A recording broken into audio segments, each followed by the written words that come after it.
और मैं अपने विषय में आपको स्पष्ट कर दूं कि जिस नेता ने राजनीतिक रूप से इतनी बड़ी पहचान दी, जिस नेता ने इतना बड़ा मौका दिया, मैं अपने नेता चिराग पासवान जी के लिए हमेशा धन्यवाद उनका और आभार व्यक्त करता हूं कि अगर एक प्रदेश की मुखिया की ये भाषा और ये शैली रहे जवाब देने की, जबकि उनके स्टेट में लॉ एंड ऑर्डर पूरी तरीके से ध्वस्त हो रखा है, ना तो घर की बहू बेटी सुरक्षित है, इतना बड़ा डॉक्टर के साथ जो घटना घटी उसके बाद वो खुद सड़क पर निकलती हैं, जबकि पूरा लॉ एंड ऑर्डर उनके हाथ में है। वो खुद वहाँ की मुखिया हैं और वो खुद जो है पैदल मार्च कर रही हैं और अभी कह रही हैं कि झारखंड बंगाल जलेगा तो बिहार जलेगा। ये भाषा है क्या उनकी? पनोरमा ग्रुप, जो सोचता है वो करता है। आपके अपने सपनों का आशियाना।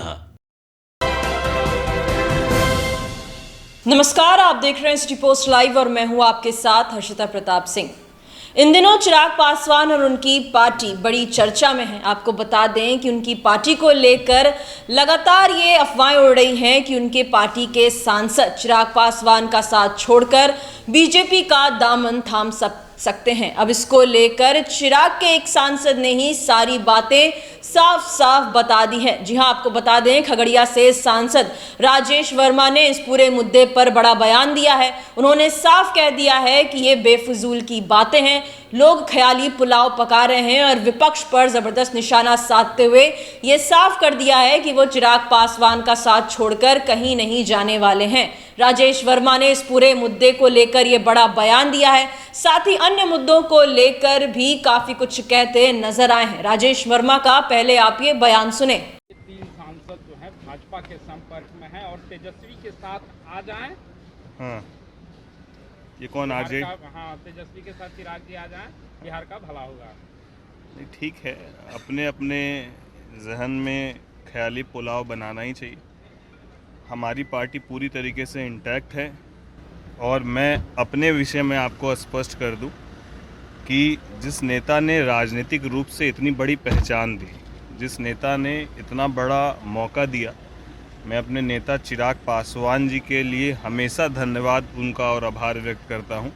राजनीति लंबी नहीं हो, लेकिन जितने दिन की राजनीति हो वो ईमानदारी से जिसके साथ हो वो हो।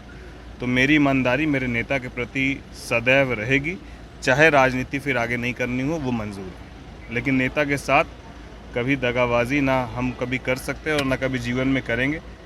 मैं बिल्कुल हमेशा उनके साथ और उनके लिए गए निर्णयों के साथ कंधे से कंधे मिलाकर चलने वाला हूं। टूटने की वजह बीजेपी को बताया जा रहा है कि बीजेपी की वजह से टूटेगी। किसी के वजह से टूटने और जुटने वाली कोई बात ही नहीं है। कोई टूटने का कारण तो हो, क्या स्टैंड लेना मुद्दों पर वो गलत है, और अगर गलत है तो फिर प्रधानमंत्री जी ने भी उसको लेकर संशोधन किया है। तो मुझे लगता है कि इन विषयों में कहीं कोई दम नहीं है। पता नहीं, मैं खुद ये देख कर आश्चर्यचकित था कि मीडिया में इस तरीके से कैसे चल रहा है, जिसमें उसके बाद हम लोग झारखंड में जो राष्ट्र कार्यकारिणी की बैठक हुई वहाँ सब लोग साथ थे। अभी भी मैं दिल्ली से आया हूँ तो माननीय नेता से मिलते हुए आया हूँ, सभी विषयों पर बात हुई है। तो कहीं कोई ऐसा विषय पार्टी के अंदर कोई टूट, ये बाकी जो भी विषय हैं ये सिर्फ हवाई बातें हैं। पशुपति पारस के जिस तरह से नजदीकियाँ बढ़ी है बीजेपी से, कहीं यही सी का आकांक्षा लगाई जा रही है?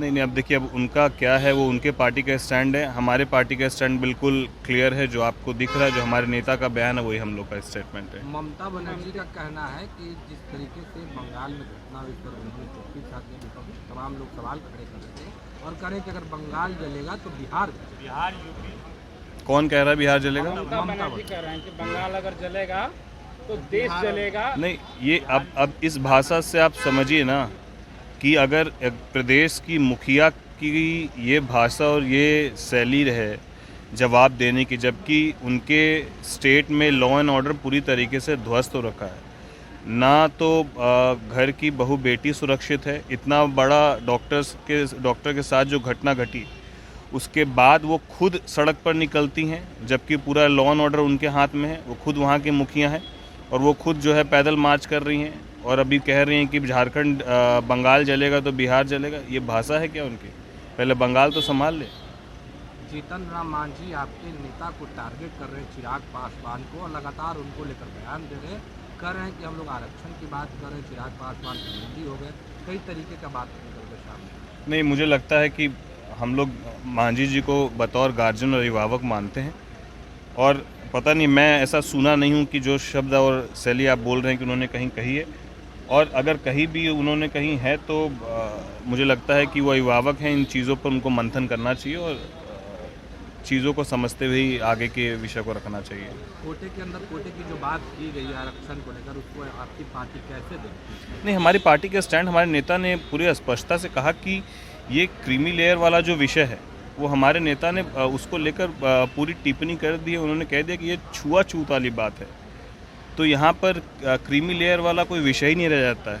और खुद जब मांझी जी माननीय मुख्यमंत्री थे उस वक्त कहीं पर गए थे तो मंदिर धुलवाया गया था, तो ये विषय तो हमारे नेता ने पूरी तरीके से स्पष्ट कर ही दिया।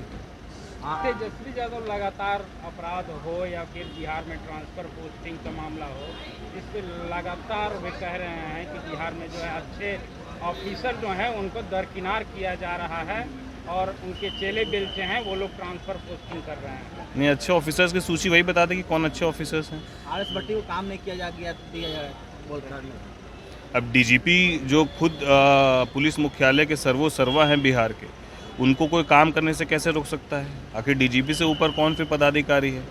तो ऐसी बातों से लोगों को दिग्भ्रमित करने वाली बात है, बाकी वास्तविकता क्या है वो जनता और लोग जानते हैं। बिहार में जातीय आधारित गणना हुआ था, चिराग पासवान पूरे देश में करवाने की मांग कर रहे थे, आपकी पार्टी आवाज़ उठा रही है, क्या होने जा रहा है? नहीं, बिल्कुल हम अपने नेता के स्टैंड के साथ, और हमारे नेता ने इसीलिए कहा कि अगर जातिगत उनका बस उसमें थोड़ा सा ये सुझाव ज़रूर है कि जातिगत जनगणना के वो पक्षधर हैं, लेकिन वो सार्वजनिक हो इसके पक्षधर नहीं हो, लेकिन वो आंकड़ा बिल्कुल आना चाहिए ताकि उस आंकड़ों के आधार पर ये तय किया जा सके कि किस जाति समाज की संख्या कितनी है और उनके लिए हमको क्या बेहतर करना है, ये जानकारी होनी चाहिए, लेकिन वो सार्वजनिक नहीं होनी चाहिए। राष्ट्रीय लोक जनशक्ति पार्टी के जो नेता हैं वो कह रहे हैं कि चिराग पासवान अब राहुल गांधी के बोलने शुरू कर दिए, राहुल गांधी भी बोल रहे हैं और चिराग पासवान भी बोल रहे हैं। खैर, उनके विषय पर हम कुछ बोलना नहीं चाहते हैं। वो इसी तरीके से जो बोल रहे हैं, वो कौन बोल रहा है और बिना कोई हाथ पांव वाली बातों पर क्या ही जवाब दिया जाए। सर, फतुहा के गांव है एक गोविंदपुर, वहाँ के जमीन है, पूरे गांव को वक्फ बोर्ड ने दावा ठोक दिया है कि यह जमीन वक्फ बोर्ड की है, पूरे गांव को खाली करने का आदेश। ये जांच का विषय है। मुझे लगता है कि इसको लेकर सरकार तत्पर है। मेरी नज़र में ये जहन में जानकारी आई थी और ये जांच के बाद ही स्पष्ट हो पाएगा क्या है। बिहार में एनडीए की सरकार है, केंद्र में भी एनडीए की सरकार है, पर ट्रांसफर पोस्टिंग को लेकर सवाल खड़े हो रहे हैं और कह रहे हैं कि अब जो पैसे दे के आते हैं उनको मलाईदार जगह दिया जाता है, जो पैसे नहीं देते उनको सेंटिंग में डाल दिया गया। कौन कह रहा है ये? तेजस्वी यादव। नहीं, उनके तो बहुत सारे आरोप है, वो लगातार ही आरोप लगा रहे हैं। अब इन विषयों पर क्या कहना, जब उनके खुद के कार्यकाल में क्या होता था, क्या वो छुपा हुआ क्या किसी से? और खुद ही उनके इन्हीं विषयों को लेकर तो माननीय मुख्यमंत्री जी को जब इसकी जानकारी हुई थी और उनको पता चला था कि उनके खुद के डिपार्टमेंट में ये तमाम चीज़ें हो रही थी, तभी तो वो गठबंधन टूटा था। SC/ST रिजर्वेशन पर चिराग पासवान कहीं न कहीं एनडीए के स्टैंड से अलग हटकर बयान देते नजर आए थे, जिस पर केंद्रीय मंत्री जीतन राम मांझी कुछ नाराज होते नजर आए थे। चिराग पासवान को स्वार्थी तक कह डाला था, जिसके बाद ये अफवाहें काफी तेजी से उठ रही थी कि चिराग पासवान और जीतन राम मांझी के बीच में टूट है, एनडीए में सहयोगी दलों के बीच में टूट है। इसको लेकर भी आज राजेश वर्मा ने बड़ा बयान दिया। उन्होंने साफ कह दिया कि हमारे अभिभावक हैं, इस तरीके की बातें वो हमारे बारे में नहीं कह सकते, और अगर वो कोई बयान देते हैं तो उन्हें थोड़ा सोच समझकर आगे की बातें, अपनी बातें सामने रखनी चाहिए। वहीं विपक्ष पर तेजस्वी यादव हो या फिर पश्चिम बंगाल की मुख्यमंत्री ममता बनर्जी, सब पर जबरदस्त निशाना साध रहे थे राजेश वर्मा। तो वहीं उनकी पार्टी को लेकर, चिराग पासवान के सांसदों को लेकर जो अफवाहें उड़ रही थी सियासी गलियारों में, उस पर भी साफ साफ बयान देते नजर आ रहे हैं। अफवाह ये थी कि चिराग पासवान के सांसद उनका साथ छोड़ सकते हैं और बीजेपी का दामन थाम सकते हैं। इन अफवाहों पर फुल स्टॉप लगाते नजर आए राजेश वर्मा और साफ कह दिया कि वो चिराग का साथ नहीं छोड़ने वाले हैं, लगातार अपनी पार्टी के साथ बने हुए हैं और ये सब केवल विपक्ष के ख्याली पुलाव हैं और इन बातों में बिल्कुल भी दम नहीं है। वो चिराग पासवान और अपनी पार्टी का साथ छोड़कर भाजपा के साथ नहीं जाने वाले। तमाम मुद्दों को लेकर और क्या कुछ कहते नजर आए खगड़िया सांसद राजेश वर्मा, ये हमने आपको सुनाया। फिलहाल इस खबर में इतना ही। आप आगे की खबरों के लिए देखते रहिए सिटी पोस्ट लाइव। इस वीडियो को लाइक करें, शेयर करें और चैनल को सब्सक्राइब करना ना भूलें। धन्यवाद।